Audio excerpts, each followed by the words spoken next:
Before we actually get started, I just wanted to, so guys, I am doing a contact tracing awareness program for Afrimerican Culture Initiative. And Shireen was so kind enough to record because she went to get tested, and she shared her experience. So we kind of packaged it. So I wanted everybody to kind of just, look at it and, tell me what you think before we get started in earnest. They play. Hi everybody, I am here to talk to you today about my experience with the coronavirus test. Sometime last week I started feeling sick, like scratchy throat and just really fatigued, and then I had a cough, but it started to get really bad, and after 2 days of feeling like this, I started to panic. I said, oh my God, I hope I don't have COVID-19.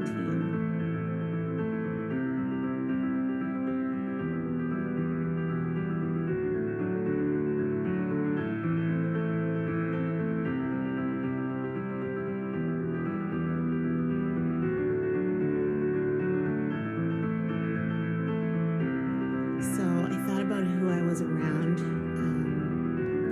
and if anybody was infected, but then how do you know? Because people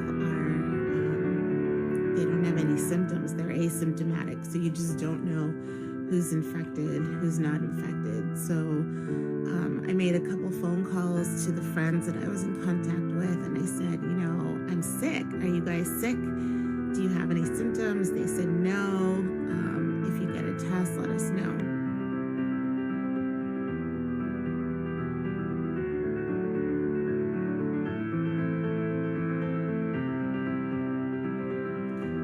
My doctor's office, I used our health portal. It's called My Health Online.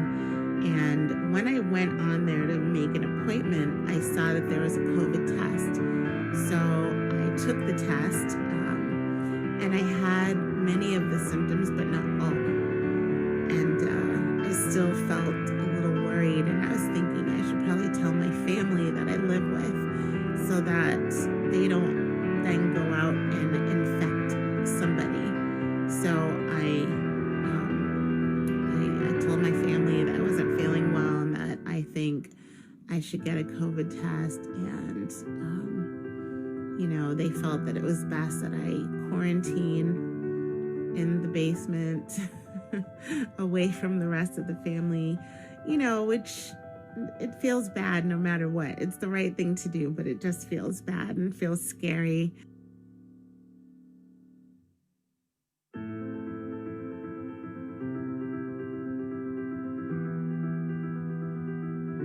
She took my hands and told me to grip the side of the bed. I was like, oh my God.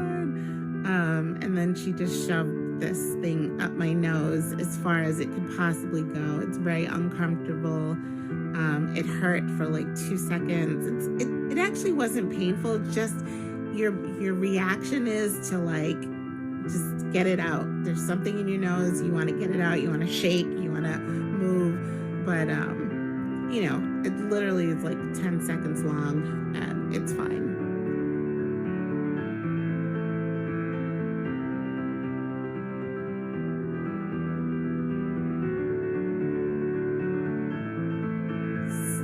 I was scared, to be honest. I wondered if it did test positive, how would that affect my friends that I was around? Is everyone I know now going to die because of me? I felt guilty. There were a lot of emotions, At some point I thought, well, if I do have this, maybe I should write notes and say goodbye to everyone because, you just don't know. As soon as the doctor saw me, she said, I don't think you have COVID. Based on all the questions and everything, but I'm still going to give you a test. She said, nobody leaves urgent care or the emergency room without a COVID test. I said, okay.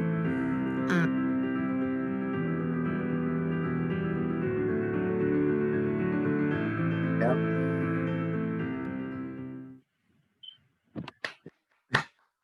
Well done, Shireen. It looks very nice. Oh no, that's not what I'm trying to do. So we'll go to the, all right, so yes. So guys, all right, so I guess we could get started. Welcome to the third annual Lives in Me ethnicity raffle. This is how the Afrimerican Culture Initiative, really tries to give back to the community by illustrating part of our program, which is the Connect 4 program. And we give away a free DNA test every year. This will be the third installment. And along the way, I met some of the most amazing people, and they've all been integral to this program getting started. Because I may be the one out there doing this and doing that, but it's a team, and everybody plays a part. Like you see how Shireen has been helping me with loads of things, and so this Lives in Me is actually quite special because 3 is a special number, especially in Yoruba culture. And I wanted this Lives in Me to actually talk about what lives in it.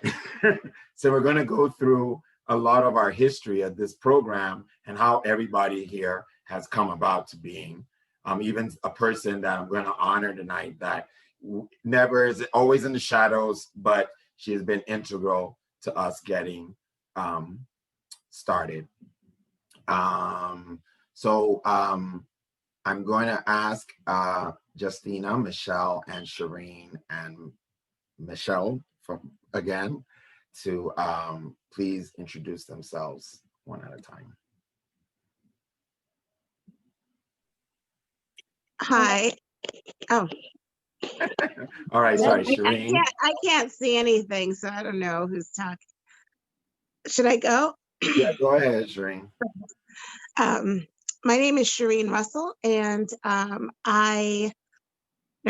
from the Boston area, and my family actually immigrated from Jamaica, and I was happy to find out last year that on my mom's side that we came from the Bubi people of Equatorial Guinea from Bioko Island, and also the Fulani, Hausa, and Tika tribes of Cameroon. So it was really exciting to find out. Lovely, lovely, lovely. Okay, Justina, do you want Justina the first too. This is the first person I ever I did the test. Justina, are you there? I'm here. All right. Hi, everyone. I'm Justina Crawford. I'm from Scottsdale, Pennsylvania, but I've been living in the greater Boston area for almost 4 years. I believe I took my test 3 years ago. I met Marlon right when you were getting started with everything. I had already committed to taking the test, and so we were waiting together for my results. And I found out that my maternal lineage is 99.7% aligned with the Bamaleke people of Cameroon. And Michelle Smalley. Peace, guys. How are you? Hello, everyone. Hi, Michelle. It's been so long. I haven't seen you. My name is Smalley Michelle. I'm from Boston, Mass, right in Dorchester. My family's from Virginia and New Orleans. And I met Marlon in an Uber ride to Central Square. And a conversation just evolved into him telling me about this competition and being who I am. I'm like, yeah, I'm down for finding out more of where I'm from.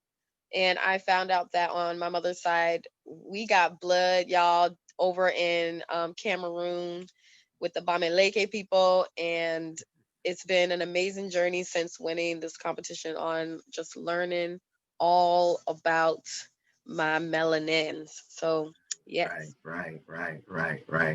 And then, of course, finally, last but not least, the first and up to now only culture guide. She is from the Bamileke people. It was an amazing story. Michelle, please. Michelle. Hi. So I know a little bit of everybody. Nice to meet you, Shireen. So it's a funny story, and we will say God or the universe sent. Is that so? First, I met Marlon. I think he came. Because I'm first generation French citizen, and I immigrated in the US 3 years ago. And I met Marlon first through something that was done at my Holt University. Huh? Holt University. Yeah, Holt University. So that's why I say alma mater, you know. And what is kind of interesting, and I will say God sent, is that there was this African festival in Boston, and I decided to go there. And I lost Marlon's contact or things like that. I decided to go there.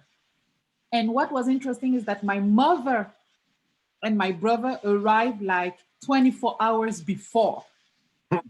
So we were listening to music, and Justina appeared. She gave a testimony. Marlon appeared.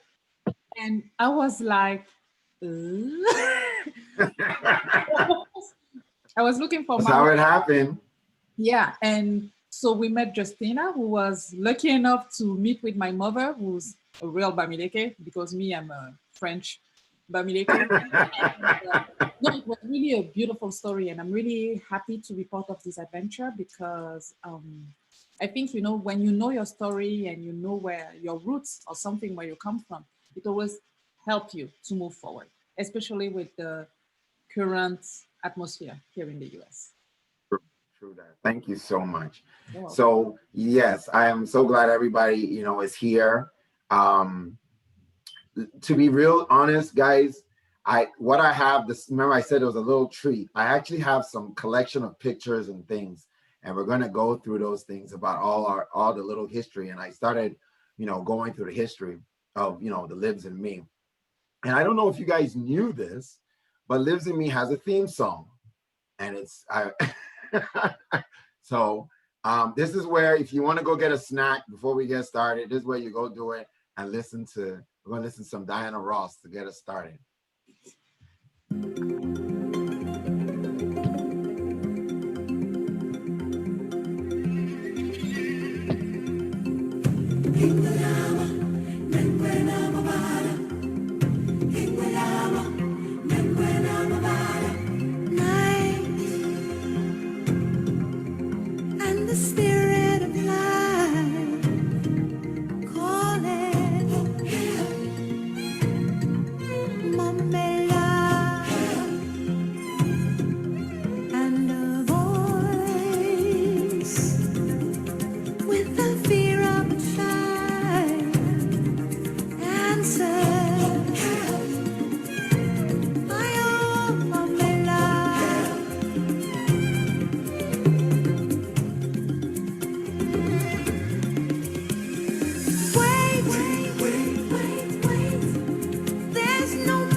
So get that. All right.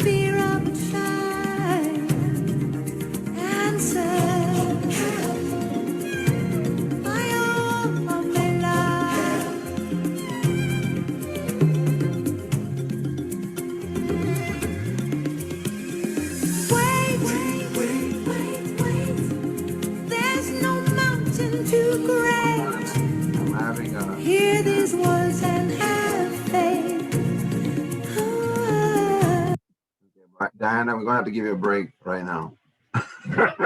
So the idea was at least to try and just, one thing I really enjoy about this program is that you guys really, it's like a real personal journey, and it's really like kind of a spiritual thing. And that song was, I guess, well, definitely was part of what when the imagination of this program started. That song was the heavy inspiration behind it. So for those who don't know, and I'm keeping this part brief this year. When I get in person with people, I start running my mouth, but today we're going to keep it brief. So I just want to talk a little bit about the Afrimerican Culture Initiative. And we started in December 2015. We're a registered 501c3 nonprofit here in Boston. Our mission is to build cultural bridges in the African diaspora through education, technology, and travel. We're a very inclusive group. Afrimerican really means like descendants of Africa who have a good sense of both cultures, African American culture and American culture. And our organization serves the African diaspora, which is made of African Americans, African immigrants, Afro-Latin, Afro-Caribbean, and who we call Friends of Africa, our community members who are not African, but they just love us anyway because we're lovable. And what we do at the Afrimerican Culture Initiative is that we are an African diaspora cultural education provider. So we are putting together an online school called the Afrimerican Academic Academy. We're going to be launching that beginning of next year. And we are really, working hard to teach cultural competency, right? And then cultural competency, of course, is, how we in Afro-America see is our way of getting along with each other as African Americans, as Afro-Latin. It doesn't really matter whether you're from Haiti or Jamaica or Nigeria or, Ghana, wherever you're from. We all have this common bond. And this program is meant to express that common bond. Now, our one of our policies we have is the African American First policy. And we recognize that of all the people that have gone through all the pain and agony of, the 500 years of oppression, because it was going on for about 100 years in Africa with just the Portuguese. So it wasn't like it just started, it was happening in Africa even longer before then. All the people that have gotten the most and had the most taken out from this of their souls really has been our African American brothers and sisters. For those who don't know, my mom is African American. She's from Danville, Virginia. My dad is Nigerian. And so that's kind of what pushed me to get started with this program. So the program basically it comes in 4 parts. It's called My DNA, My Education, My Community, and My Travel. This is the My DNA portion. The education bit, of course, like you can see the school. The My Community is kind of like what we're talking, is like how we are using our community members, the Africa and our community members like Michelle, who is our first culture guide, who is helping and answering questions and being an African immigrant ally in this struggle to her other sisters. And then the My Travel, which we're still working on, and this pandemic is not going to make it easy. But hopefully one day we can all go tonight to Lagos. I would love that. All right. So that's what this Lives in Me Challenge is about. We give away a DNA test every year. This is the 3rd edition. So just a quick rundown of what we're trying to, what our program is designed to take care of. And there's this connection process in which African Americans, is a general process, doesn't happen the same way all the time, but for the most part, there's an awakening, a kind of realization where people are figuring out, what is it about myself that's missing? And they kind of attach on to Africa and being more conscious. People can call it woke, It provide now there's technology like DNA testing that helps people, actually narrow it down. And that's why we give away the African Ancestry DNA test. So this is the one that the winner is going to win today. And okay, and then finally, once they get that knowledge, I think this is kind of where a lot of us are. And I know I'm really amazed at Michelle Smalley's growth in this cultural education parts. Like she's just like, all wheels, no hold bars, let's go now, and I love it. Even more so than she was before. So that's amazing stuff. And then finally, this Visit Africa, which I feel is the culmination. We're still working towards it, God willing, all will be well. And when we do that, what we're thinking is that by the time we get enough people to do that, this is why this is a very important Lives in Me, because this is the beginning of our community, guys. Now we have a little community. It took us 3 years to, rack up enough people and do the process again. And that's what's so special about today, because today we get to add another person into this little community. And now all you guys' collective knowledge is now going to come. And this was the whole point of it. That's why 3 is such a magical number, So this is the video I've shown at every one of you guys' culture reveal this year. Unfortunately, Shireen has gotten the pandemic version. She was supposed to, we had our culture reveal, but then the person this year is not going to have a lot of stuff going on. So anyway, this video was always very special because it talks about the year of return in Africa, which took place in Ghana, and it marked 400 years since slaves landed in the Virginia colony, I think in 1619. So let's watch this nice video. To me, there's no such thing as a Black woman in Ghana. I'm a woman in Ghana. Living in the US, all of the seats are taken, all the big brands are there. And here you have an opportunity to create a seat at the table. It's significant to know where you belong and where you came from.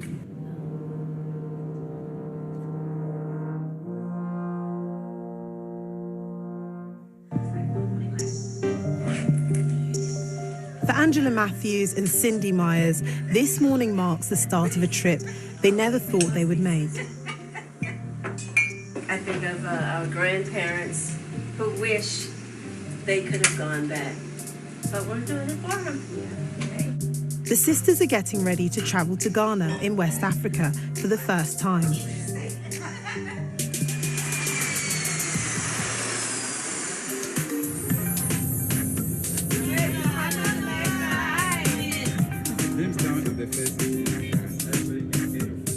This group could have visited this country any time, but they chose this year. Ghana is encouraging more descendants of the slave trade to retrace their roots. They've called 2019 the Year of Return. It's 400 years after the first enslaved Africans arrived in what is now the US. This is Cape Coast Castle. It was one of the most important African bases for British slave traders during the 18th century.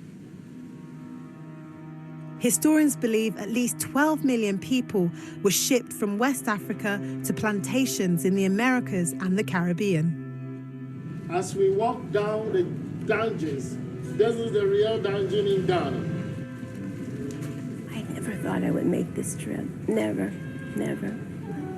My sister and I are the first generation to make it here. And it's just truly amazing. Truly amazing. For Angela and her sister, the trip to the castle and its dungeons holds a special meaning.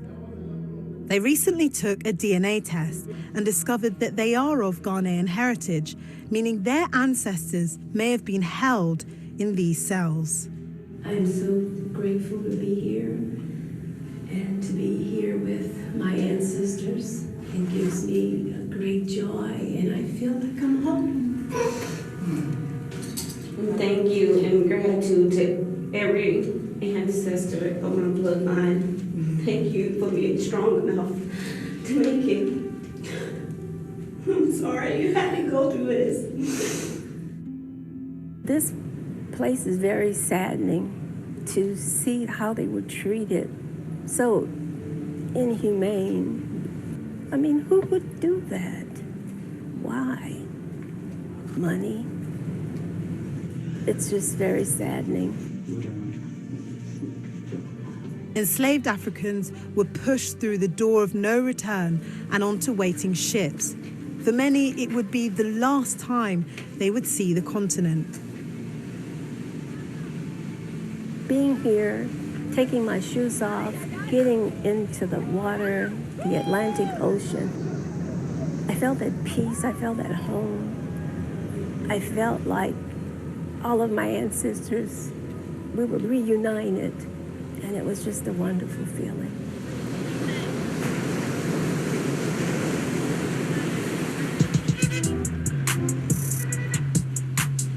For some Black Americans, Ghana is more than a holiday destination. This is a very busy hustle and bustle. Right down the street is Oxford Street, the main street where people go out.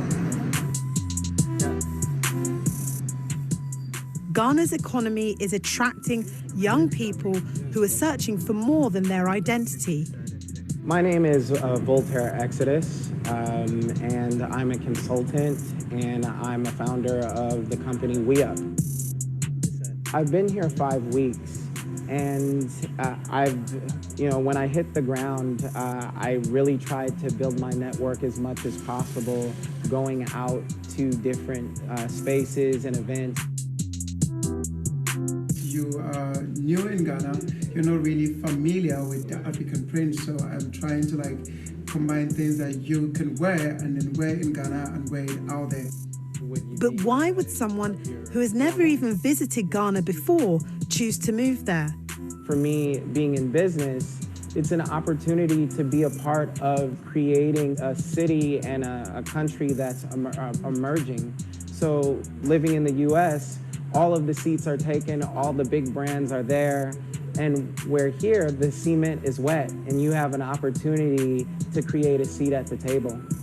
Everybody is born with a gift. The question is, how much do you water that seed of potential?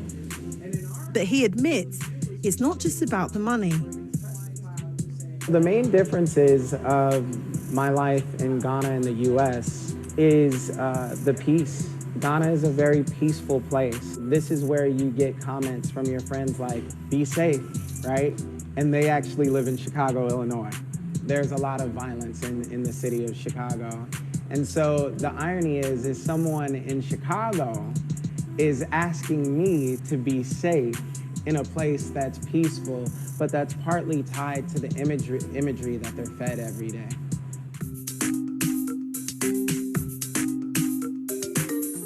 This is Lakeisha Ford. 5 years ago, she decided to move to Ghana to start a new life. And with it came a new sense of identity. To me, there's no such thing as a Black woman in Ghana. I'm a woman in Ghana. We are all Black. I don't see color here because I'm a part of the majority. And I think that's a privilege and a luxury. She was born and brought up in the US, and her move to Ghana was about starting her own business. But it became more than that. This place, as in the African continent, specifically Ghana, has restoration for people of color in the diaspora. You know, I want to show people that this is not just an alternative, but a real option to live your life and be successful. Yeah, This is the turn. We found 2 partners that would support us with finding. Lakeisha has no plans to move back to the US, and she's encouraging others to join her. Any Black person that is in the diaspora, a trip needs to be made to the African continent. There's almost this undefined closure that happens. You didn't even know you needed this. You don't even know you need closure in a certain light, but coming here, you get it, and there's almost an alignment that happens.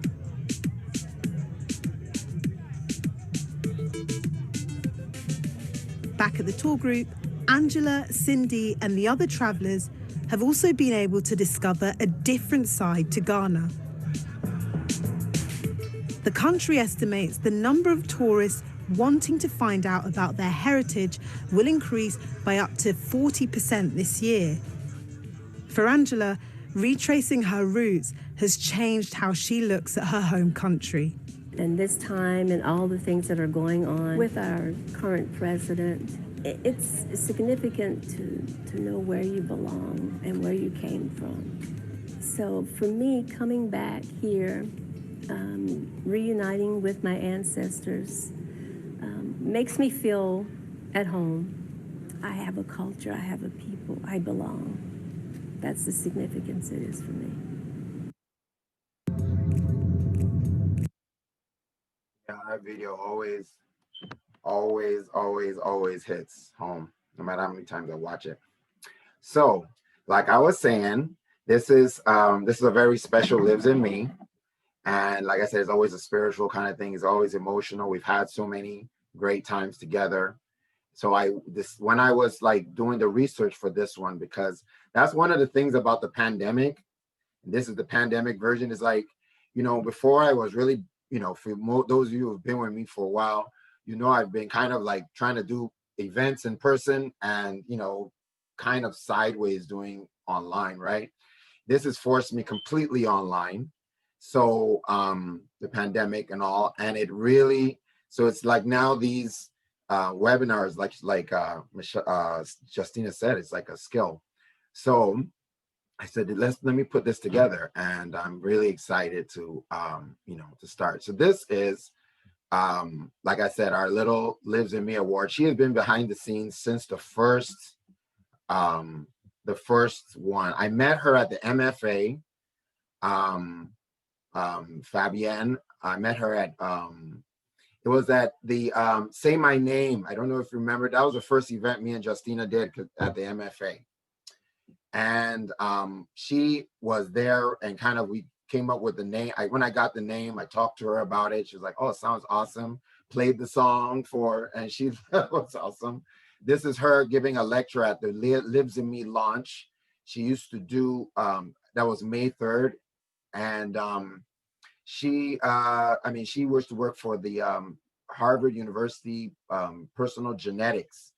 And so in the personal genetics, there was she would give a lot of information and, about DNA testing, because, in the African American community, we're very suspect of any kind of like DNA testing and things like that. So we would break it down, and, like African Ancestry, the reason why we use them is because they are a African American owned company, one, and they throw away all your DNA when they get done using it. They don't sell it or resell it, so it's actually a very costly. It's way more expensive than all the other ones. I don't even gonna say any other names, but so she would give Harvard level information, about it. And so that's why she was one of the men. She has been to almost everyone. I saw her in pictures in, I think, almost every event we've had, but she wasn't able to make it a day, but definitely if I'm the father, she was the mother of this program. Then at the then I also met Justina. Justina was our first client. Like she said, we did not have the DNA test at that point. She already got her DNA test done, and so she just basically came along, and I tried to help find a person, and to walk her through the process and things like that. And she tested, like she said, from the Bamileke of Cameroon. So I left this old picture, Justina, just so that you You would be like, oh my God, that picture. Yeah, so yeah, she used to work at the MFA, and I did an event at the MFA, and she's always just been the most, I mean, amazing person. Just always as honest and just as, you know, giving a person as you can ever meet. We actually did, if you want to know about more of her story, I invite everybody to go to the website and go to the blogs and go to the Lives in Me blog, because our, I used an another name, but it was her story about her in Pennsylvania and how she just felt that it was funny that she was from there and didn't look like anybody there. I always remember when she said that. So, you know, that's why I said, that's why I really wanted to just give everybody all the love that I've gotten from you guys over. So that's what this hopefully will be a good present for all of you guys. Then we had the launch, and so this was the Lives in Me launch. Like I said, Fabienne was there. She gave a speech there. This is Justina. This is the first time she spoke at our events. This is Dr. Davis. He used to be with Afrimerican. He's no longer with us, but he spoke as well. And this is yours truly, looking like a tall, handsome glass of water. Not as much gray as well, and not as much stomach. Yeah, and that happened at the Urban League of Eden, Massachusetts, over there in Roxbury. So along the way, so now, of course, comes Michelle. So now I've met Justina, and I'm trying to find out, how am I going to like find somebody that's Bamileke? So I got invited to Holt University. And funny enough, one of the panelists at that place was, actually, there was a few important people. Segun Idowu was there, who ended up being the executive director of BECMA. He was there. And then one of my, Dapo Olabaju, who is one of my board members, who at that time I didn't know him, but I saw him there. And of course, this lovely woman, Michelle Maternal, who was, I was just talking around, asking people randomly, being the weirdo, going around asking, are you Bamileke? And somehow it came out that she goes, yes, I'm Bamileke. I mean, just as flamboyant. I'm like, who is this woman? And she had the whole everybody that was there in the palm of her hand, you know. She was just so, you know, sparkling, so, you know, wonderful. She said, if anybody, I am whole Bamileke. She was so much energy. So I met her, and then, like she said, it was a very funny story. It was a very story. I was looking for this woman. I called somebody to find out, do you remember this woman? She's Bamileke. No contact from Michelle Maternal. Can you imagine? So she was lost. And just like she said, this actually, be jumping a little forward, but we'll jump forward and jump back. This was the African Festival of Boston, where me and Justina were giving the award out to Smalley, because Smalley was the first Lives in Me champion. So we were all there, and guess who was in the crowd? There she is, Michelle, and she just came up to me, remember me, I'm Bamileke. And that's her mom that she said, that just came literally like 24 hours, and her brother, and so we all took this picture. August 26, 2018. So this was a very special day. I'm sorry to interrupt you. The young man was there. He's also Bamileke, from the same tribe. Yeah. And we were just talking when you were talking, and he was like, but I'm Bamileke too. I'm from Banjul. And we were like, whoa. So you just met this guy there that day? On this picture. Wow. Huh? What? What did you say? I said, basically all the people in this picture, except you, are Bamileke. And I think he kept in touch with my brother, but this is Bamileke too. So it was really strange, and we had people in common. So yeah, it was really so wonderful. It was really a special day. It was really a special day. So anyway, that's that. And then, of course, was our first official Lives in Me. So this is the first person I've sprung the $300 for to get this program started. And it was beautiful because at that time, Justina was still working at the at the MFA. So we had the culture reveal of Michelle, you know, and Justina was there.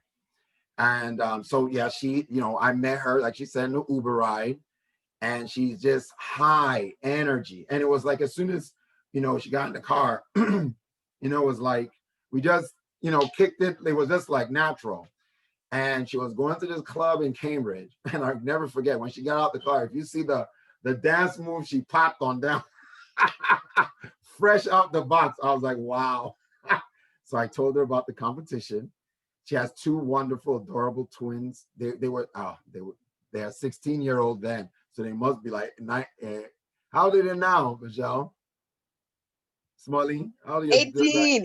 18, yeah. Because I just copied and pasted. So, so this is exactly what we showed at your reveal.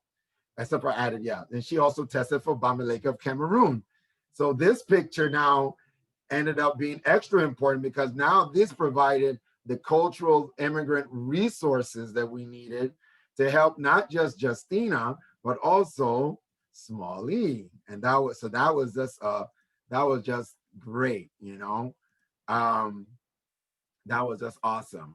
So and she was already like a dance hall queen doing her thing, and so just it you know, she won the competition, and it was, you know, that was that. It was awesome. So this is that same day that we met Michelle Maternal and her family, and that day we had the African Dance Festival of Boston. These young ladies over here, they gave us a rousing performance. I was going to play some, but I just thought that it may break up the, you know, how everything went. But yeah, they gave a great performance, and they wore the colors. Those their skirts are the colors for Lives in Me. If you notice, every Lives in Me person has a different color to their background, and that's her color. And so they wore that. And Britt Johnson actually ended up being a very good friend. She started off, you know, I do web Zoomcast now. She helped me start that off. And that's Smalley Michelle next to me. I'm the big guy, obviously. And then there's Justina looking like she's crossing her arms at something. I don't know what's going on. But this was our first public, you know, so everything was first round. And I must say, everybody was just like all troopers, like they're all here today. So proud, you know. So then we now went to the Museum of Fine Arts to have Michelle's culture reveal. And yes, it was a very emotional day. And this is actually the unofficial entry of Shireen into this mix, because Shireen was the photographer for this culture reveal. And I did not know her very well at the time. So yeah, just a few pictures, me and her after she got it. It was so emotional. And that's Justina and Smalley giving a hug. And that's Michelle in the back there smiling. And those are her two twins looking at her award and everything. It was such a beautiful night at the MFA, and we had food, and there was dancing, and there was drumming. Now I really should have played that, but I was like, let me just. It was such a beautiful evening. This is more pictures. Like I said, we had drummers there. Chioma ended up being. I worked with her in another group. This is Dapo, who was also at that Holtz University. He ended up being one of my directors of Afrimerican Culture Initiative, playing the drums. And then these are the two drummers, Follow and his brother. And they gave us a great show. This is her twins, and they were 16. And, you know, that's the plaque that everybody gets. And this is all of us, you know, back then. And Shireen's the one behind the camera. That's why the pictures are so good. So we're all just kind of like in this little universe, Afrimerican universe. And this is more of the okay, so no now. So I met Shireen. Now this is the entry of Shireen and Smalley. So we now so after the show, she said, "Oh, this was so great. I really love this." And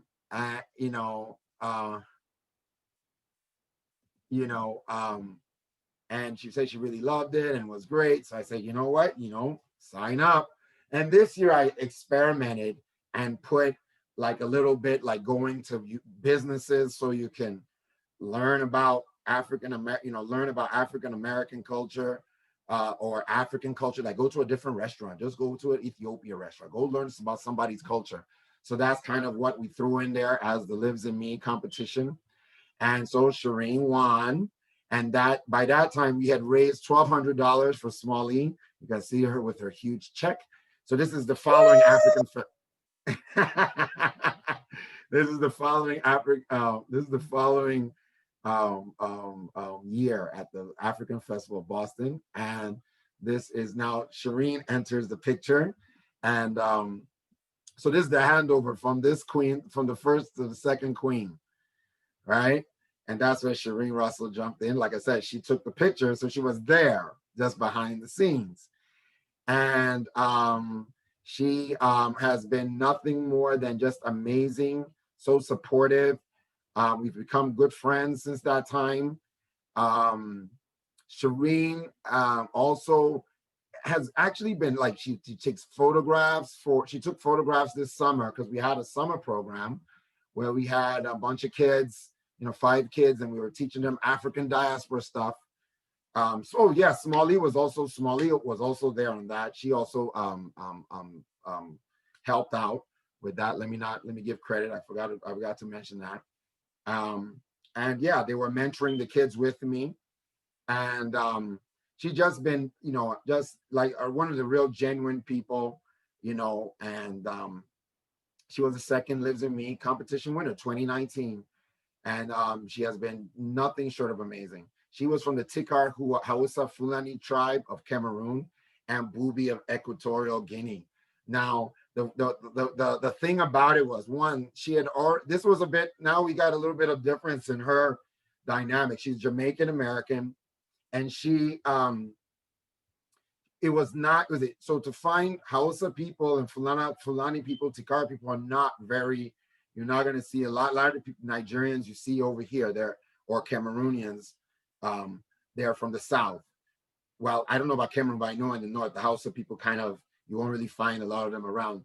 So it was more difficult. And then the Bubi tribe of Equatorial Guinea is even a smaller tribe. So it was very difficult to find a culture guide to go with her. But the thing was that she had already made a lot of connections in the Nigerian community, which is, I guess, this is how we got connected. So, not every situation is exactly the same, and, she had a lot of cultural competency to do with, just, a wide bandwidth of people from the beginning. She didn't really have, but, knowing the identity was very valuable to her, so, and these are some pictures. She's a fashion designer and a photographer. This is one of the happiest days, she says. And she designed all this great stuff. And then this is her at Slade's. This is her competition entry. So back then, I wanted everybody to go to different places. So if you're African, you have to go to an African American place and learn about African American culture from just hanging around African Americans. What about that? So this was her entry. She posted it on Instagram. This is Shireen's culture reveal. And once again, we had the drummers and people and her friends, and we had the big nice thing in the restaurant where, we were eating all these little things. They don't make you take African food into MFA. I mean, we really got to do something about that. They really... So we would be eating these little finger foods, and drinking some little wine that, that we could afford. And then, so yeah, this is me and Shireen, you know, her plaque and her results. And this is actually more, this is everybody but Michelle Maternal. So Smalley, Justina, that's Fabienne in the back. That's Shireen, of course, and me. And this is Christiane. She's also been there. I don't know some of these people, maybe they're families and friends. You Shireen, okay, Shireen, if you want to say something about the people there, or yeah, so my aunt is way in the back. I mean, over we look here. exactly the same. So, and then her daughter is right next to her. And then some of the other folks are just our friends. Yeah. So yeah, man. So this was another special night. And then this is when this is when Smalley really came on, and it was like you could see the dimension that she had taken in a year. It was different. This is when, remember that, Smalley, you, like when you came this time, I was like, wow, okay, you know. Anyway, yeah, so that is that I mean that. Oops, you wanted me to comment. Yeah. Oh, leave me hanging. Oh yeah, man, like spiritually at this time, oh man, it's been another year and we've been in quarantine, so I wish I could show you the books that I have now. But spiritually, I learned about, you know, Christianity and my family being forced upon, you know, the slaves that came to America. They whipped us out of our natural habitat and was calling us heathens, and we was doing all this voodoo work when really we was just trying to get them suckers up out of here. I don't believe that we ain't come over here without a fight. I don't believe it, not one bit. So yeah, I've learned so much spiritually. This was a definitely spiritual growth for this day, and like just watching Shireen like receive that, man, like new not even information, but like that new part of her was just like amazing to see and feel, because it definitely is something that you feel like you're missing spiritually inside. And so to see other people, you know, what's that movie Highlander, you know how when he like kills people and all the souls spirits go back in you, it's kind of just like that, like seeing our ancestors coming back inside of us. No, hey. No, I'm feeling it. I'm feeling it. I mean, it's real. I mean, you know, I mean, and these pictures and just like going through this journey, putting all this together has just been so. That's why I'm even like so amazed. Everybody's here, you know, and you know, I'm thankful. I really am. Okay, this in the yellow shirt. This is Malika. She has been to, like, I don't even know. I'm surprised she's not here. She's at almost every event that we do. She comes to events. She even came to our protest. You know, we were protesting the Burger King out in Hyde Park. She came out there. So I want to give a shout out to her. And then this is Justina. Justina, were you about to transition out of MFA, I think, at this point? Yep, it was. Goodbye. I know, but you know, it's been a growth process. This is real life. Like you always put your hashtag, you know, this is real life. And that was a big transition. And I mean, the difference has been clear to me anyway, you know. Can I just jump in and say one thing? Because I have a few seconds before I start coughing again. This experience was so amazing because, you know, I am Jamaican. However, I call myself a Jamaican. However, the Jamaicans do not call me a Jamaican because I was born in the US. And not only that, but I grew up in an all-white neighborhood. So my identity was lacking in so many areas. And I always want to identify with Jamaica, but there was still a huge part of that missing. And in college, I tended to hang out with all the Africans. They just accepted me in, and I just always felt such a connection there. And you know, I had the opportunity to go to Ivory Coast when I was about 19 years old, and you know, just really felt, that I was a part of this continent. And so it just meant so much for me just to know that I have people and I have culture, and I can make claim to them, because that's my blood. So yeah, it was just amazing. I wish I could have shared that with my parents. Unfortunately, both of them are deceased, but I know that they, are very proud to know that I sought this information out. So thanks. No, well done. Don't think I was not, because of you said you had the call. That's why, I've been trying, that's why I've been staying away. Don't think I was trying to, I wanted you to talk, but I just knew that we said that you weren't feeling so good. All right. And then finally, I have to get a shout out to my son, Jaheem, who now is a huge, huge man. Your boy is 6'1" and 200 pounds now. So he's I'm just looking at his face, and it's so funny to see him at this young age. So yeah, everybody here is like family. So I'm really excited because, today we're going to add a new person into our family. Now, while we are doing that, so this is where we are today. We are in the pandemic, right? And it's been a crazy, crazy year. Normally, we would have had the African Festival of Boston. We would have been, I got my tent and everything, and it's still, tent is just there. Nothing's happening. We had to try to go to the MFA, all this other stuff. Nothing this year.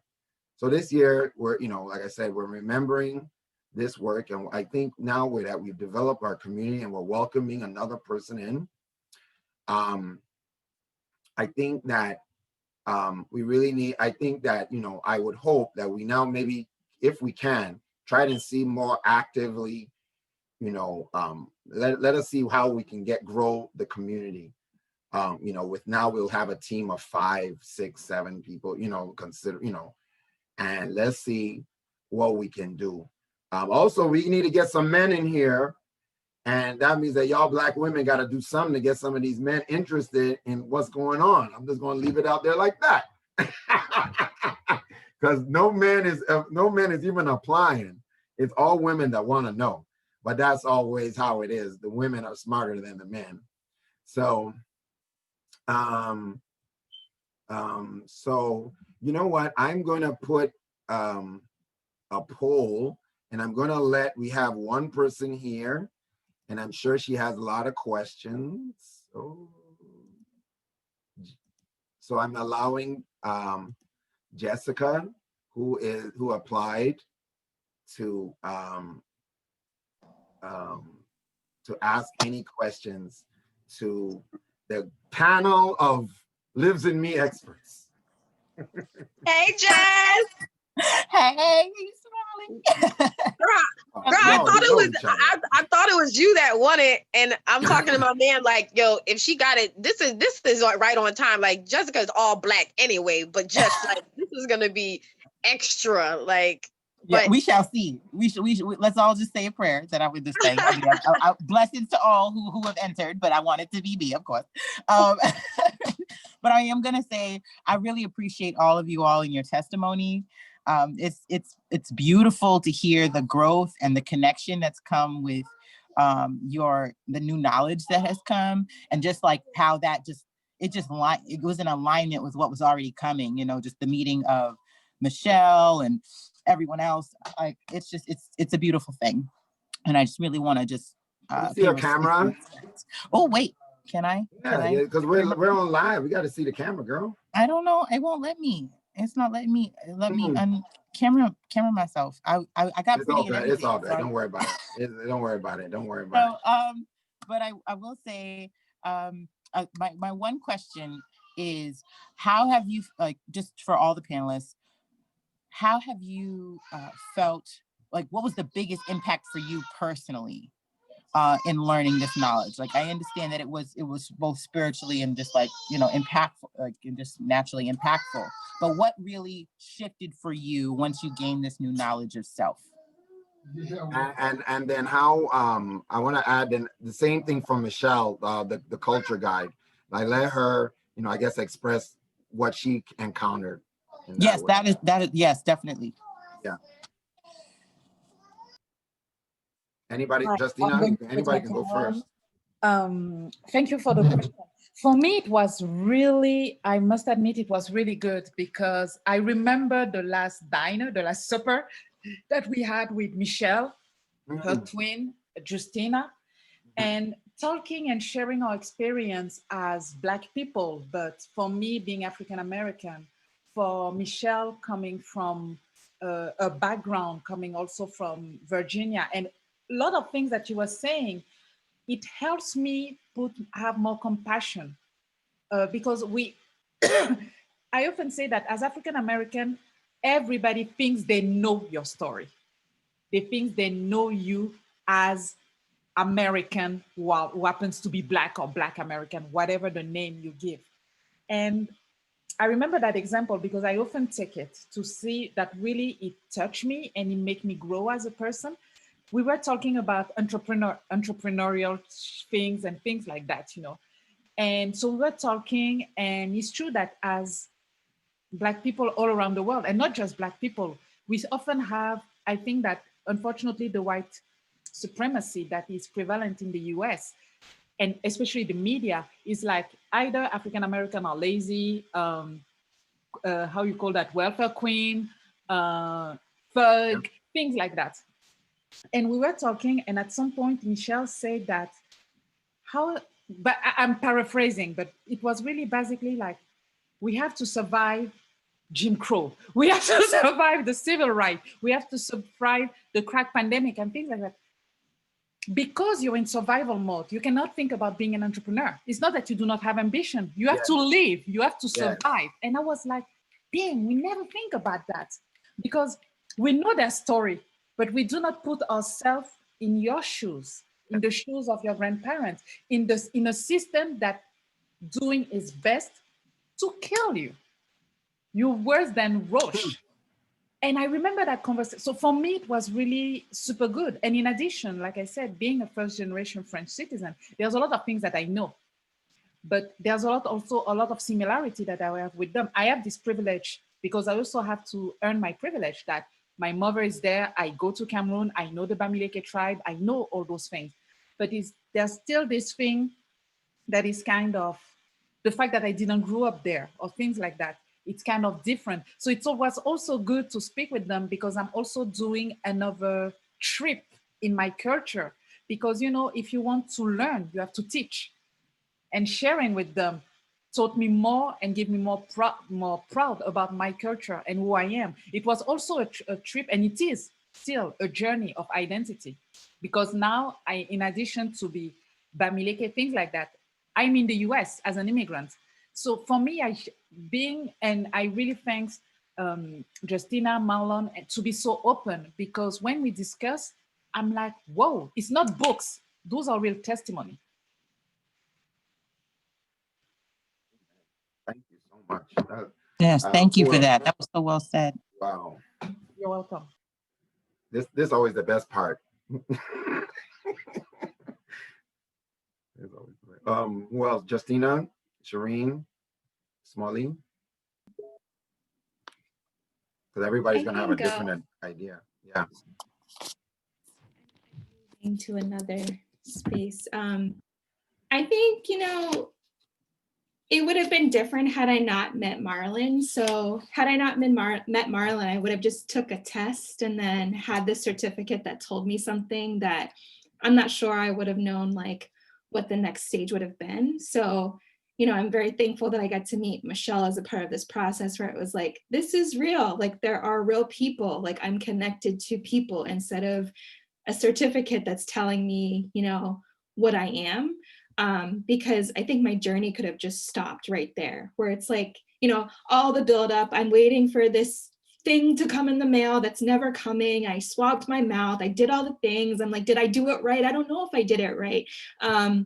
having anxiety around, what do I do with it? What are people going to say? I had told a lot of people about it. Some people that were skeptical, some were like, that's really cool. I'm really excited to hear, what you learn or what you discover, but, still questioning, like, what does that mean for Justina? And for me, like, I was still questioning of like, what do I do? Does that mean that I now just go to Africa and say like, I'm here and like, I'm a part of everything, like to be naive in that way and be like, I'm on my cultural journey, thinking that people are going to accept me when again, like I still don't know anything. Like I just now have another label, another title, another characteristic, another thing that I can kind of associate with, but it wasn't a deeper thing until Marlon was like, I'm going to connect you to someone. And I was still skeptical of like, how does someone like accept me? Like, what am I offering? What am I giving? What am I getting out of this? Because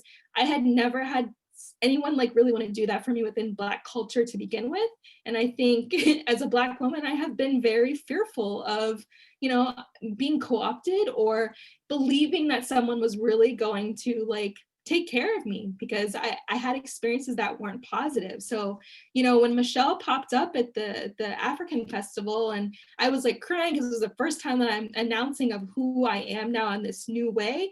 And I was like, oh my gosh, there's a human being and there's a Black woman who's super cool and her family is here and her family is like accepting me and wanting me to know all of these things that I don't know. Like, where do I begin? And even the invitation of, I just met you, but I want you to come to my home. My mother wants to talk to you. And still the ongoing conversation of whenever it's safe to travel, you can go, like you can go anywhere, you can learn. And, when y'all were here at my house, like when we ate food, I was like, this is so cool. Like we're sitting down and we're eating something we cooked together. Michelle had taught me how to cook the meal. Like I was stressing, like, is it going to come out right? I don't know if I cut the onions the right way, but all of these cool things that I never would have thought that I would have done had I not met someone. So I'm super appreciative of that and thankful, because it becomes realer, it becomes more concrete instead of just having a piece of paper that doesn't tell you all the things. It tells you a percentage, it tells you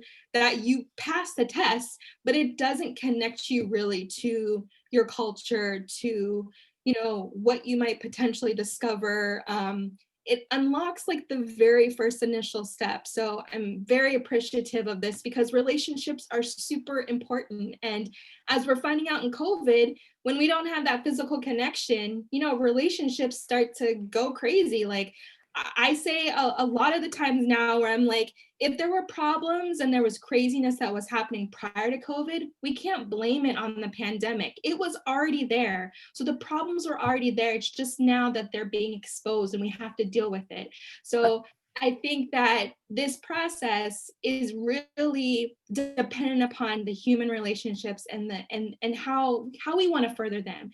It's not based on what Marlon wants it to be. It's based on the individual. And I'm thankful because there wasn't pressure for me to then have to be dressing in traditional clothes, knowing how to speak the language, knowing like all of the cities that are in, Cameroon, knowing all the facts, like knowing all the things verbatim. It's at my pace. It's at what I'm comfortable with. It's at what I want to know and who I want to connect with. So I just want to highlight that because it's really, really important. It's not something that's being like forced on you. You are in control of what you want to learn and what you want to do, but you have the opportunity to be connected to so many people and so many people that are very interested in you and wanting to elevate you and what you want to do with it. Thank you, thank you, thank you, thank you. Thank you. Hey, I'll say something. Huh? I said I'll say something. Please, please, please, please. Yeah, so I don't know how many of you know this, but I was able to trace a lot of my ancestry because my grandmother, my grandmother's grandmother was actually written in a book in Jamaica. It's called The Sun and the Drum. And she was a very famous healer in Jamaica. So because I was able to get her information, I was able to trace a lot of our lineage. The problem is that I ended up tracing our Scottish heritage. And yeah, so we've got about 20, I think it's like 20 something percent Scottish on one side. There may be more on another side of my family, but so here I am, I'm finding all these records and I'm getting so excited, and I'm finding baptismal records, weddings, about 4 generations. Wow, in Jamaica. Yeah, yep. For about, so it's like my great grandfather, right? But I got really discouraged because when I got to him, there were no parent names. Okay, so on the baptismal record, you see the names of the parents, but there was just a last name. And then I looked at the date and I said, okay, this is during slavery. This was 18 something.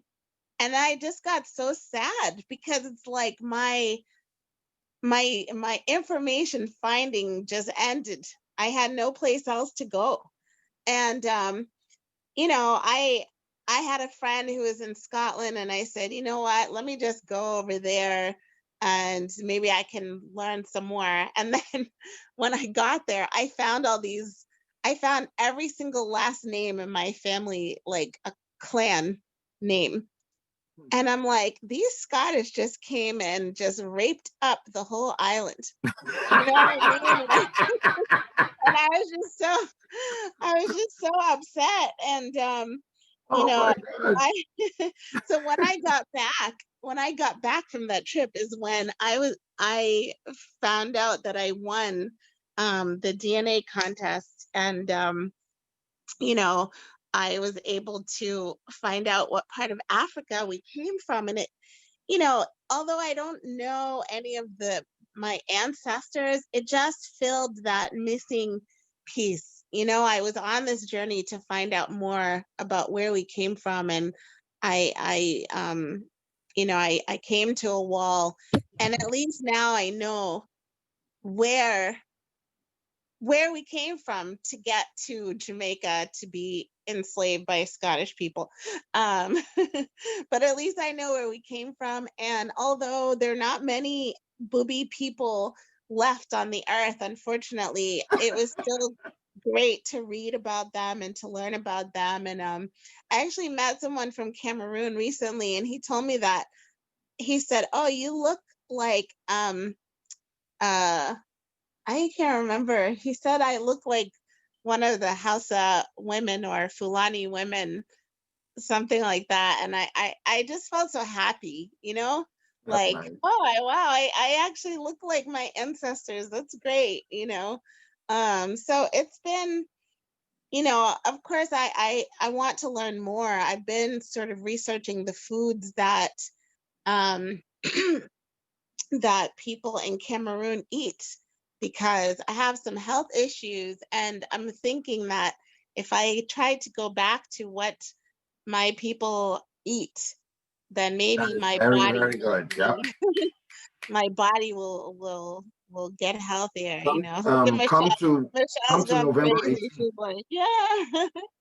But yeah, so it's, you know, it's been an exciting journey. My brother, I really want my brother to do this test, because then we can see my father's side as You might well. end up in Scotland. Yeah. All right. Yeah. Or some other European. He took one of those ancestry.com, and then it showed, like, you know, Nigeria and Ghana and Cameroon, but then there was this 1% Swedish. And we're like, who's that? Well, you now you know. Yeah. You know. No, it's very, you know, the different experiences, what is, like, you know, adding to the richness and diversity and depth of this program. In fact, there's 2 things I want to talk about. First of all, the November 18th, please come to the cultural nutrition webinar, because we're teaching Mafe.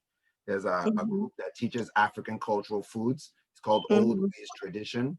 So we're going to be, they're going to have a video to show how to cook Mafe, which is, it's called African Heritage Cooking for the Holidays. So if you want to learn how to cook something healthy, come on down November 18th. We're gonna, it's on my Eventbrite, and you can go there. Well, I just did Uber Eats and I got some jollof rice. We're giving away a $50 Uber Eats voucher. At that, I'm giving away $50 Uber Eats voucher also.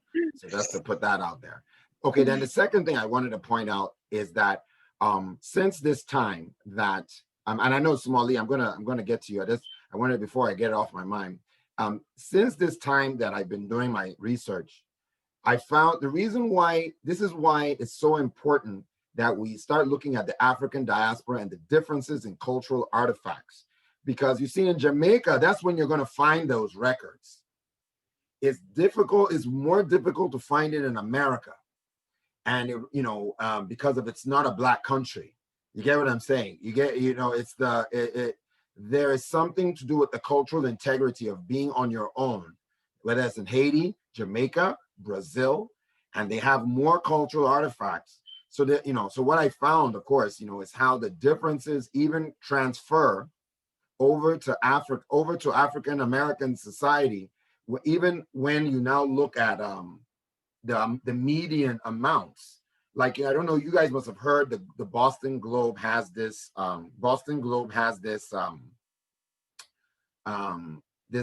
very famous article in which they say that the median net worth of African Americans is $8, right? There's 1, 2, 3, 4, 5, 6, 7, 8, $8. And they say that white people is 257,000. That's the median wealth of the African of the white people. But they don't mention that there's a third number, and it's 12,000. And the 12,000 is the median wealth of people from Haiti, Jamaica, that, African Americans that are not I don't know how to go, like real African American, like my mom, who was descended from slaves. Okay. So we gotta understand that this communication that we're doing back and forth, it is to help open up some of these avenues, because what you have, Shireen, is very difficult to find, right? And we have to send that in itself is part of what we have to piece together, this mosaic of African diaspora culture, which includes immigrants. And one day, like I said, we're going to get we're going to do a Latin show. I don't know how I'll have a translator. and we have to get some Latinx up in here. But finally, Smalley, I guess it's your buddy. Answer a question. I think that everyone said all the things. I don't have anything to say because I have a lot to say. So I just want to know who the winner is. All right. Well, I guess without further ado, is it the next slide? The winner is Jessica. So it's so amazing. Yes. Now, she the idea behind this year's go ahead, Jessica. What you got to say? Let me talk. Let you talk first. I don't even have anything to say. I'm just excited. I need to mute myself. Now, yours is yellow. Your color is yellow. How do you like it? I wish you guys could see me. I wish my camera was working. Y'all need to see. I am so excited. Thank you so much. Yeah, it's amazing. Now, you know how she won, because this year what I did was, because it's pandemic version, she bought like extra tickets. So, and with each ticket you buy, you get more chances. So while everybody else was getting their one ticket, she just swapped it out. And so this morning I pressed the button and she popped up, and because it's like this randomizer you just put in the emails. So I just put in the emails and it randomized. So I made this out. So congratulations, Jessica Pomer. You are the third annual Lives in Me DNA Ethnicity Competition winner 2020. Yes, sis. And you're the only one here. It shows that she had the energy. Jessica, I can't wait to see you. I want to hug you and I want to congratulate you because I know that this is, I mean, I know, like, how we know each other. I know Jess from modeling and dancing over the years, and she's just always like exuded blackness. Like she's just always been just pure black. People be like, well, blah, country, whatever, but she just always just does it, and I just love everything in your energy. Like you're just organic ass energy. And I want to cry right now because I know that with this information, you're just going to pass it on to your daughter already being who you are. Like, I guess one comment I will say what this competition did for me is that I'm breaking the generational knowledge of just being a slave, and I get to pass it to my kids and get them into what we weren't raised with. And I know that you're going to be and pass and just do so much with this. So I congratulate you, sis. I love you so much, yo. Please. Thank you. I'm halfway in tears. My cousin's here. He's all looking at me like, don't cry. Punk. And I cry though. Yeah, let that out. That's happiness. Cry though. That's it. That's what if we were all there, you would be crying. I would. I already know. Like, oh God. Put on your camera. We want to see you, girl. I don't know how to. All right, hold on. I'm gonna jump out and jump right back in. Give me 2 seconds. Gotcha. Wow. So it is crazy. She hasn't gotten her test yet, right? No, because see, normally this event is like what we would have had at the African Festival of Boston. Yes. Yeah. Okay. Then when she gets this, then we're gonna it's probably gonna be next year, and we're gonna do the when I get the results. So we gotta meet up. She's got to do her test. I have video of you doing your test, Shireen. Oh God. Don't worry, I decided not to show it. Good. But when I saw her on there, I'm like, wow, amazing. This is just like how it always ends up being. It's just how it always ends up being in this group. It's like she shows so much energy. She kept on calling. She like answered the email, just like the energy she was showing and compared to everybody else. And that was what the whole program is for. It does live in you. Do you really want it? So that's how I framed it. And I'm so glad that she won. And I'm so glad that she's here because nobody else is even here. Oh my goodness. Awesome. Awesome. Wow. Yeah, I had to share it. Yeah, that's what I'm looking at. Let me see what I can do. Hold on. No, you guys, you can go ahead and talk. What were you saying, Michelle? Yeah, okay, no. You know why? Because I had to let her in. They are in Nigeria. So if you meet people from Nigeria, because I wrote that those are just men's mates. Yeah. Hey, you know what? I made you a panelist now because you're part of the family. That's what happened. You're not in the attendees. You'll never be in the attendees again. Yeah. Oh, y'all don't even know. I'm so excited. Oh, I'm sorry, Michelle. I know you were talking. I just No. Go ahead. I want to hear from the winner. Just telling what I wrote. Do not worry because you weren't there. You're the star. yeah, Michelle. I'm aware. And I mean, my brother did DNA, and it, there's a large percent Nigerian. So I know it's the area without borders. I'm aware of that. Jessica, it's going to be a journey.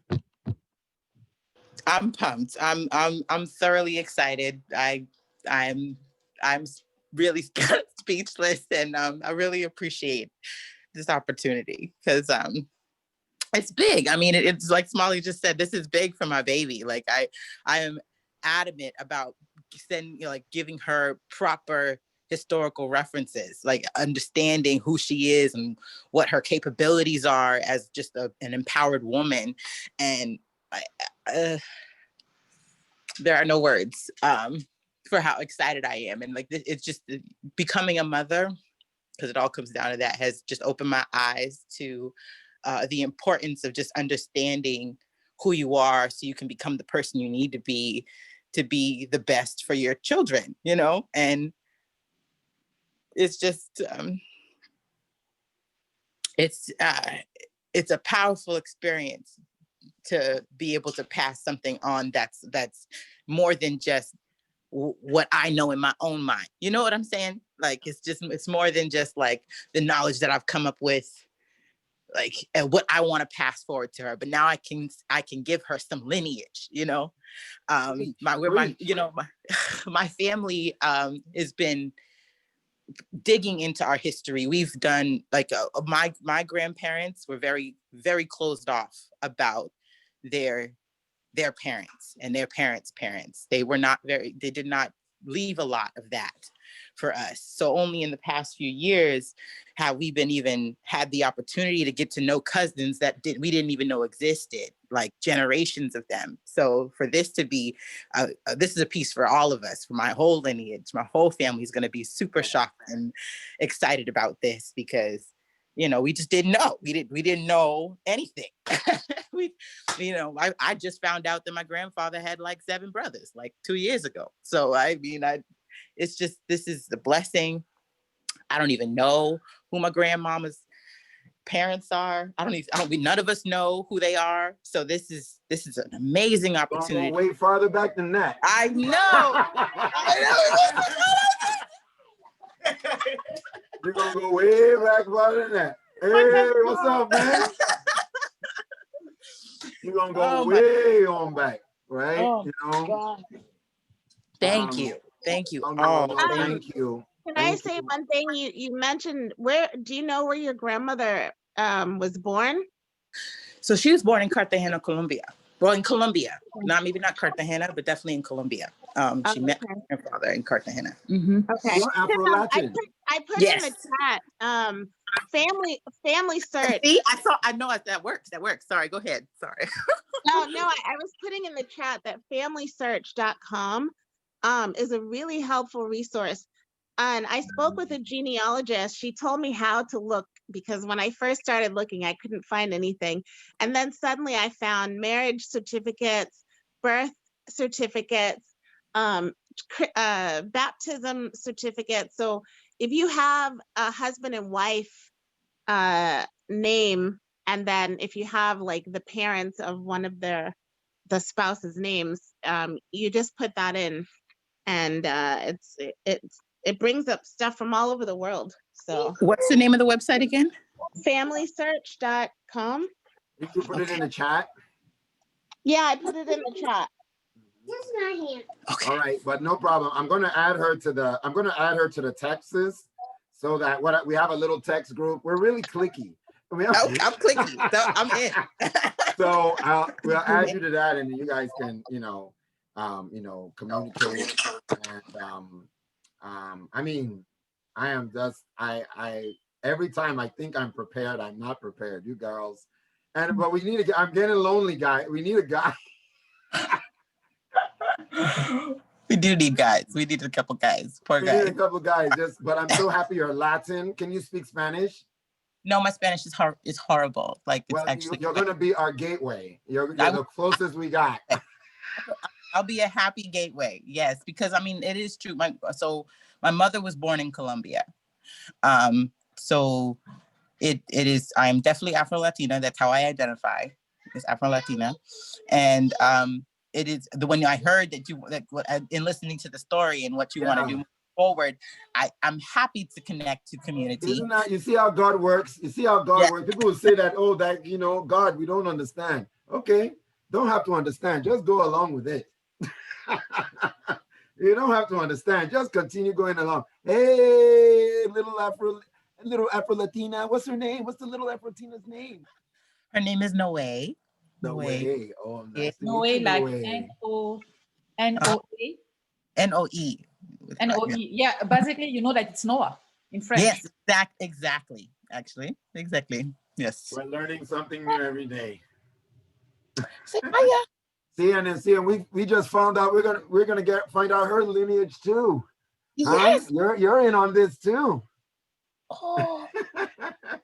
Lovely. Lovely. So please, though, everybody, I hope everybody will come on November 18th. Like I said, I have like an official partner. You know, these are big wigs, and they're very, very organized, and they teach great like food and loads of stuff. I know how to do my mafe. Well, you know how to do mafe. We don't know how to do mafe. Maybe, but you don't live in Boston again. Otherwise, we'll make you cook the mafe. It's good. You put okra in that, it's to die for. Maybe let's see the method they use. Maybe, you know, because there's gonna be method of the people, then there might be a more generic version, but they might have done the research and really gone to the deep. So we'll see what they have. But yeah, it's usually peanut soup. Yeah, like this is sweet potato. And sweet potatoes? That's what they said, sweet potato. And I'm gonna look at it. Maybe, you know, this one is from Senegal. Yeah, my favorite from Senegal. There's no sweet potato. I know that. Okay, sorry. So anyway, maybe they're eating it with sweet potato. I don't know how they're doing it. Oh, okay. But anyway, Senegalese eat everything with rice. Okay, like Nigerians. Okay, yeah. So so anyway, it's called African Heritage Cooking, and they're going to be teaching about the African heritage diet for the holidays. So we're going to learn how to cook something healthy, and our guests, of course, will be over there. They're going to give a presentation, old ways, and yeah, it's a free Zoom webinar. Like I said, we're getting close to 100 people. That's all we can have. So please, everybody should join. We're going to be giving away Uber Eats. So, you know, you can use it on the local restaurants and hopefully get something healthy.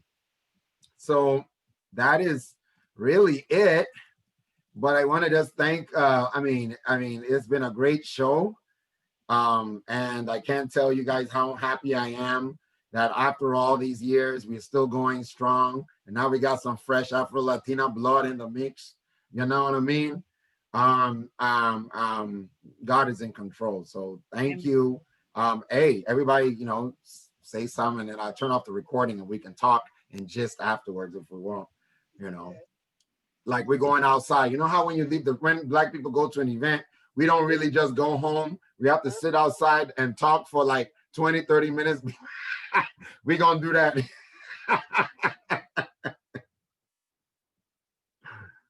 Michelle, Smiley got something? There you go. Peace, love, and light. This is for everyone. There is more to you than you were told and not told. Lovely. Lovely. Anybody, Justina, Michelle, Shireen, just jump in. It's no formalities. No, it's always good to see everybody and to learn, because I think that everybody's journey, and what I'm discovering is that there are people that I didn't see since 2 years. I see Michelle Smalley and I'm like, whoa. At some point I was like, can I see the twin? Because they must be grown now. Yep. And because it's really like, Jessica, you're going to enter a family, even if we do not meet every day. For me, you know, Michelle or twins, those are the nieces, and not just nephew, nieces. No, those are really people I care about. Remember when we were at Justina's house with the cat, and I was like, the cat was going to the bathroom like a human being. I was so scared. This cat just popped up. So look at him. Look at him. He is something else. Joey, as you said that. You know what I'm saying? Like it really is a family, you know? Mm-hmm. So yeah, I was just gonna add that it's a family, and like it's important that we all get to be who we are. So as we get to love, you know, it's important for us to be authentically who we are with no excuse. Shireen, I think you're to everybody, and I'll turn the recording off. And if you guys want to gist, we can just gist.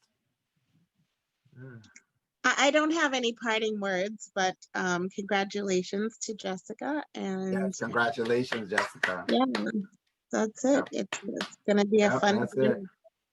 Well, thank you everybody for attending. People who are attending on Facebook Live, we want to thank you. And yeah, join us, go online, you know, follow us on Instagram and all these other things. And hey, we're doing a lot of great things in the community. And hey, send a donation, you know what I mean? All right, thank you.